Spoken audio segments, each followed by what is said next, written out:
જય હિન્દ, જય ભારત મિત્રો. સ્વાગત છે તમારું નવા વિડીયોની અંદર. હવે આ જે વિડીયો છે એની અંદર આપણે ચર્ચા કરવાના છીએ કે હવે તમે મોબાઈલ એપ્લિકેશન છે એના મદદથી પણ સસ્તા દરે અનાજ છે એ મેળવી શકશો.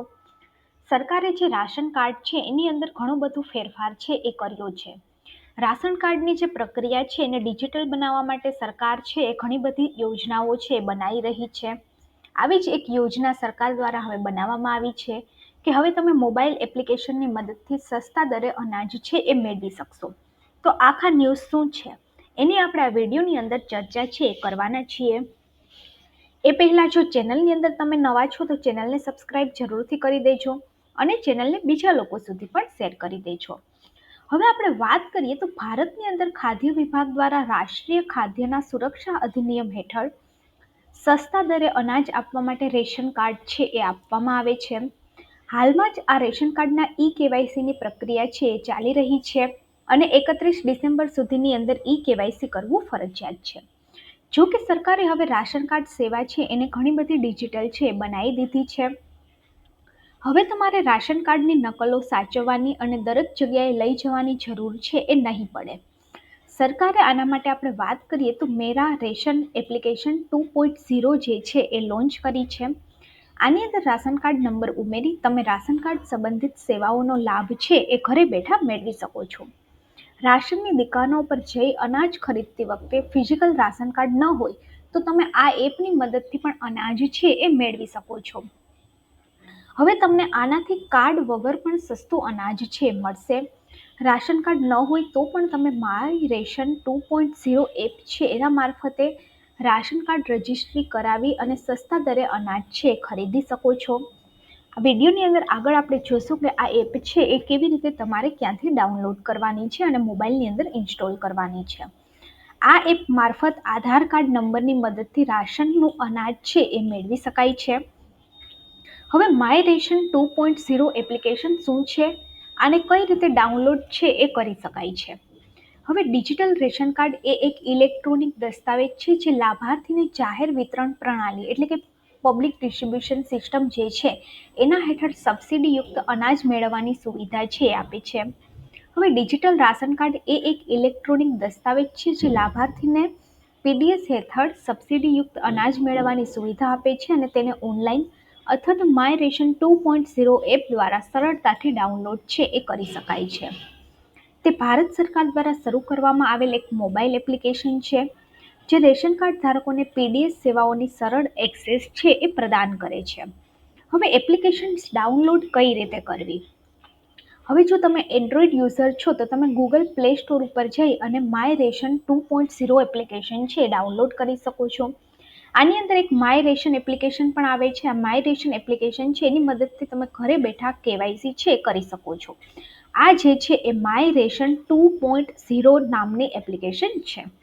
હવે જે iOS વપરાકર્તા એટલે કે જે લોકોની પાસે એપલનો ફોન છે એ લોકો એપલ એપ સ્ટોર છે એના ઉપરથી આ એપ્લિકેશન છે એ ડાઉનલોડ કરી શકે છે.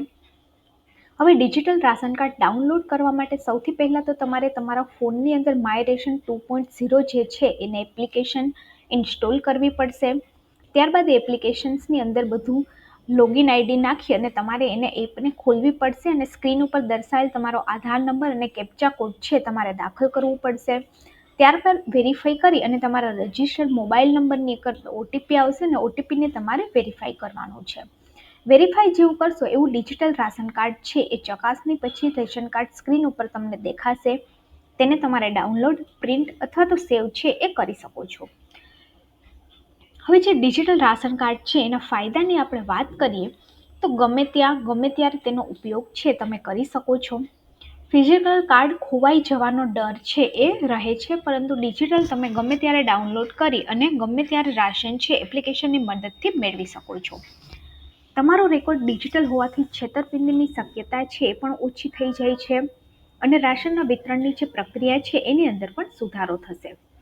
આ ઉપરાંત આપણે વાત કરીએ તો રાશન કાર્ડ છે એને પર કયા લોકોને સસ્તું અનાજ મળે છે અને કોણ સસ્તું અનાજ મેળવવાને પાત્ર છે. હવે આના માટે અરજદારની વાર્ષિક આવક જે છે એ 2 લાખ રૂપિયાથી લઈ અને 3 લાખ રૂપિયા હોવી જોઈએ. એમાં ગ્રામીણની અંદર 2 લાખ રૂપિયા અને સાહેબની અંદર વાર્ષિક આવક 3 લાખ રૂપિયા હોવી જોઈએ. અરજદારની ઉંમર છે એ 18 વર્ષ કે તેથી વધુ હોવી જોઈએ. પરિવારનો કોઈ પણ સભ્ય છે એ સરકારી નોકરી ન કરતો હોવો જોઈએ. પરિવાર પાસે કાર કે અન્ય 4 વ્હીલર વાહન છે એ ન હોવું જોઈએ. પેન્શન ધારક કોઈ હોય તો તેને 10,000થી વધુ પેન્શન મળતું હોય તો એ લોકો આ યોજનાનો લાભ છે નહીં લઈ શકે. ઇન્કમ ટેક્સ ભરતા વ્યક્તિને સસ્તા દરે અનાજ છે મળવા પાત્ર નથી. હવે ઘણા બધા લોકોને કન્ફ્યુઝન હોય છે કે ઇન્કમ ટેક્સ ભરતા વ્યક્તિ એટલે કોણ. હવે જો તમે દર વર્ષે જો તમારી આવક 1 લાખ છે તો પણ તમારે ઇન્કમ ટેક્સ ફાઇલ કરવું જોઈએ. ઇન્કમ ટેક્સ ફાઇલ છે તમારે નીલ કરવાનું હોય છે. ઇન્કમ ટેક્સ ભરતા વ્યક્તિ એટલે કે એવું નથી કે તમે ઇન્કમ ટેક્સ ફાઇલ કર્યું છે તો પણ તમને સસ્તા દરે અનાજ નહીં મળે. હવે જે લોકોની આવક 7 લાખથી વધારે છે એમને ઇન્કમના અમુક સ્લેબ છે એના ઉપર ટેક્સ લાગતો હોય છે. પરંતુ જો તમારી આવક વર્ષની 7 લાખ કરતાં ઓછી તો તમારે નીલ રિટર્ન છે એ ફાઇલ કરવાનું હોય છે. અને આ નીલ રિટર્ન અંતર્ગત તમે ઇન્કમ ટેક્સ ભર્યો ના કહેવાય, તમે ખાલી ઇન્કમ ટેક્સ ફાઇલ કર્યો કહેવાય. આ ઉપરાંત 100 વર્ગમીટરથી વધુ જમીન ધરાવતા જે લોકો છે એને પણ સસ્તું અનાજ છે એ મળવા પાત્ર નથી. તો જો વિડીયો સારો લાગે તો વિડીયોને લાઇક કરી દેજો અને ગવર્મેન્ટ સાથી ચેનલને સબસ્ક્રાઇબ કરી દેજો.